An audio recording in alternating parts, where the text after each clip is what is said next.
Audio Jungle. எனவே எனக்கு வந்து கோபமா வந்து இந்த அதிகாரத்தை பார்க்கிற போது பிழைப்பு தேடி வந்தவர்கள் இந்த நம்ம மண்ணில் உட்காந்துங்க நீ நம்மளே மிரட்டி தமிழ் அமைப்புடன் சேர்த்து ஒரு கலந்துரையாடல் பண்ணி ஒரு போராட்டம் கொண்டே வராது பாருங்க. அது ஒரே ஒரு சோதனை போடுறாங்க.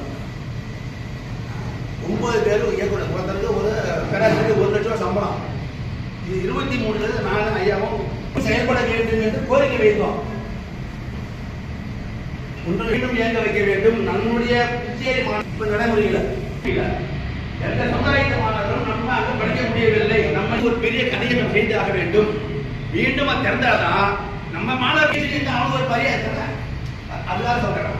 இவர் ஐயா நானும் போய் எல்லாருக்கும் கொடுத்தோம், புத்தகம் கொடுத்தோம், எல்லாம் கொடுக்குறோம். கட்டக்கரை தலைவர்கிட்ட கொடுக்குறோம். நடந்த கதை சொல்றான். சொல்லலாம் கூடாது. யார் திரும்ப செய்ய சொல்றான். நீ இங்க மண்ணில் மைந்திருக்க, நீ வெளியிலிருந்து படைக்க வந்தாலும் ஒரு சுட்கேஸ் சரியானா நான் சொல்றது ஒரு சுட்கேஸ் எடுத்து வந்தாலும் நீ பெரிய ஐஏஎஸ் ஆஃபீஸர் வந்துடுற. ஐஏஎஸ் ஆஃபீஸர் நான் பேச மாட்டேங்கிறேன். தமிழ் ஹிந்திக்கார போல அவனுக்கு போய் ஹிந்தியிலே